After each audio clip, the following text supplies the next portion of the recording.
Today I want to talk about memory cards and the types that we'll be using in the current round of cameras that we have right now.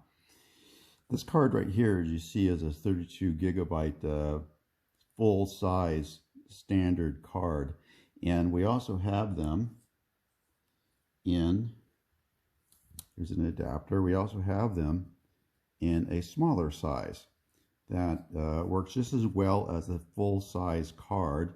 And some people complain that they don't think the quality is good as when you use an adapter. I haven't found that to be a problem at all. And it seems like these are all you can find these days anyway. Some people say that when you are using these smaller cards in a camera out in the field, it's becomes a problem with handling, where they pop out easier and such like that. I really haven't had that much of a problem also, and you're going to find out that pretty much this is quickly becoming the standard that all the cards use, is a smaller one like this. Start off with is you want basically at least a class 10 card. The little one over here is also talking about the rewrite cycles on it, so usually at least a 1. As the cameras are going up towards the 4K cameras, this is likely to increase, so take a look at what's on your camera, what they recommend, and go along with that.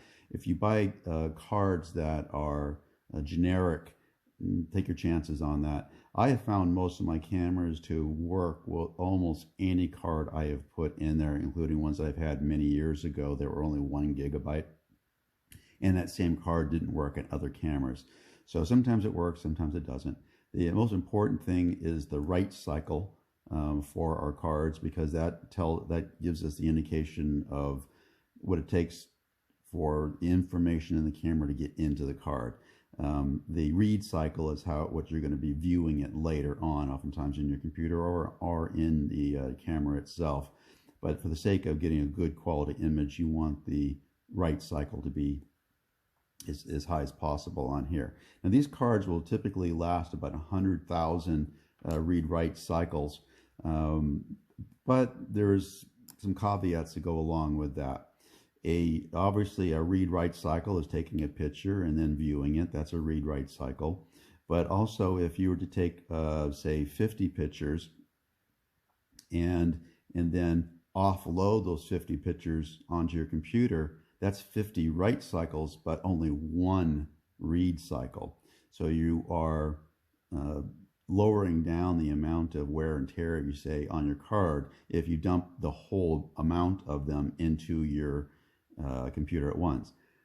Some people also say is that, especially with these larger cards, is don't erase them until you start getting past a certain amount on there, and that reduces the amount of write cycles.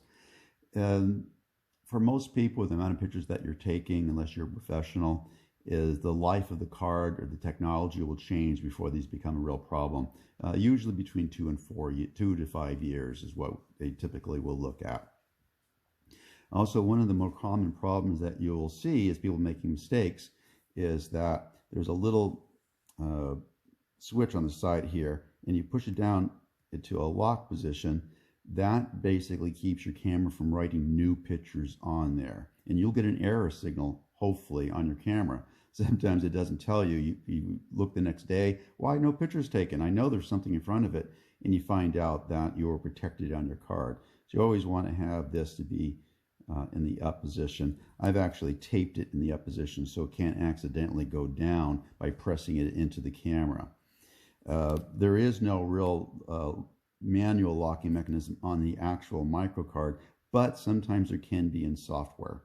So that may or may not be a problem for your camera, but be aware that that possibly can happen. One of the things, the larger that size that you'll get for most of these cards is 32 gigabytes. Most of your cameras will not accept anything larger than 32 gigabytes because of the way the architecture. Remember, kind of think in terms of the 32-bit and 64-bit operating systems. That kind of goes along with that. The newer cameras can take quite a bit more, and they need to because of the huge files that they actually create. But most of your cameras can go down to as little as 2 gigabytes if you have any of those cards laying around. Sometimes they are in a toy or something like that because they're very inexpensive. But I usually get 32 gigabytes for everything, in part because just like with your computer, we're dealing with those write cycles. And so basically, as it goes over an older area of the card, it starts using a newer area of the card if it starts having corruption. The other thing, every once in a while, you may want to go ahead and format this in your computer. Most people know, oh no, format it in the device that you are going to use it in.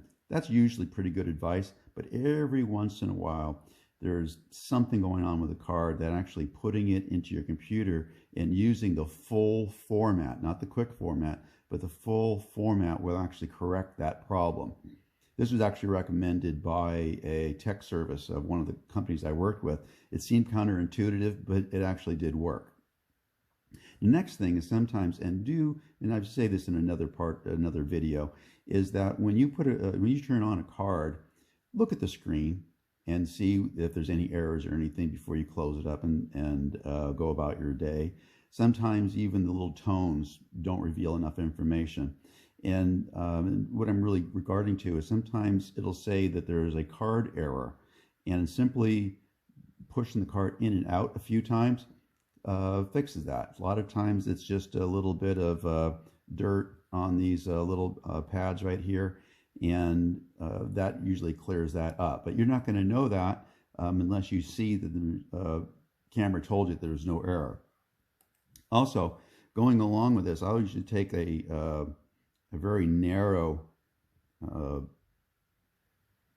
eraser on this mechanical pencil, and I'll just rub right on here and clean some of that off. You can see it's actually doing it on this one right here, which really doesn't have a problem. But I'll go ahead and do that.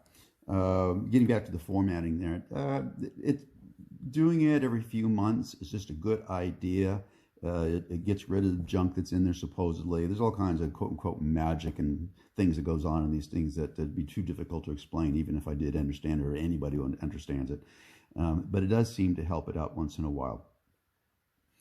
So one of the other things that you want to be careful of is that letting your batteries run down to where they no longer takes a picture sometimes puts a partial picture under the card that doesn't, your computer or your camera doesn't see it, so there's no to erase it. That way a new full format is necessary.